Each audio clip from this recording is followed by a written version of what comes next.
1 Tessalonicenses, capítulo 2. A verdade é que nunca usamos de linguagem de bajulação, como sabeis, nem de intuitos gananciosos. Deus disto é testemunha. Versículo 5.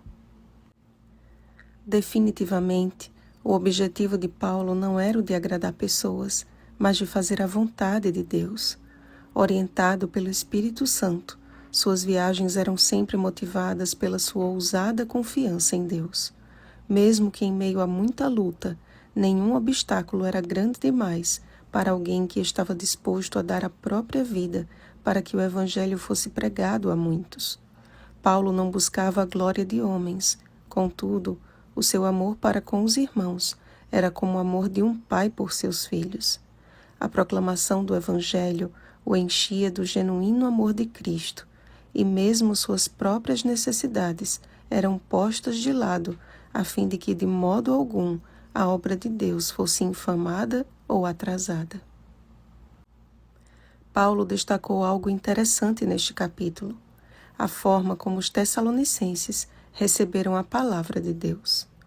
Apesar da profunda consideração que nutriam por Paulo e seus companheiros de ministério, a verdade de Deus foi exaltada acima dos instrumentos humanos.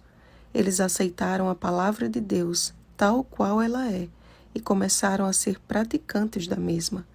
Observem o final do versículo 13. A palavra de Deus, a qual com efeito está operando eficazmente em vós, os que credes.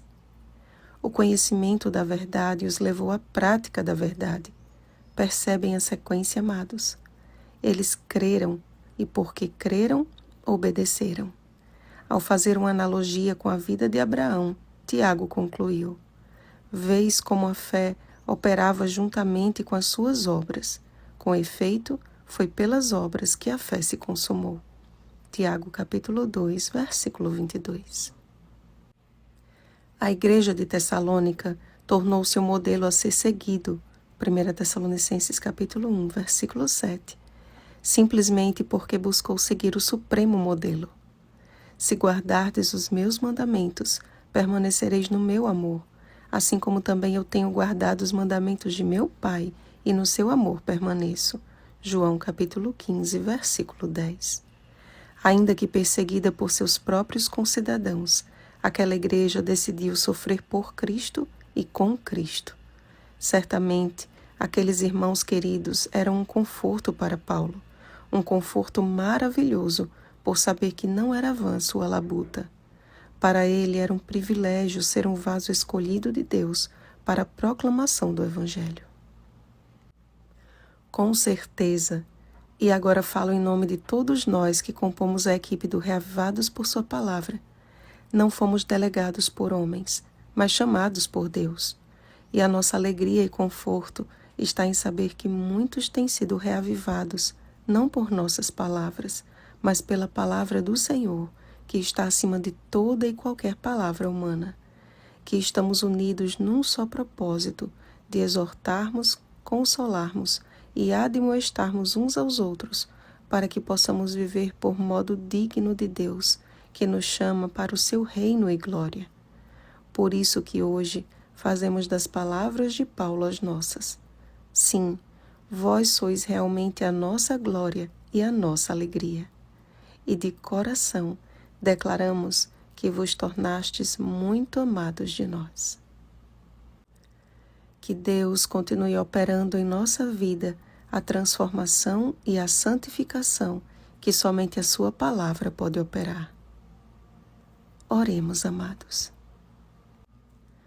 Pai querido, não temos nada de bom para te oferecer, mas somente um coração corrompido pelas ranhuras do pecado. Queremos, porém, entregá-lo a ti, porque só tu podes transformá-lo em um coração manso e humilde como o de Jesus. Senhor, desejamos tanto viver de modo digno diante de ti. A tua palavra diz que precisamos pedir com fé e o Senhor nos dará.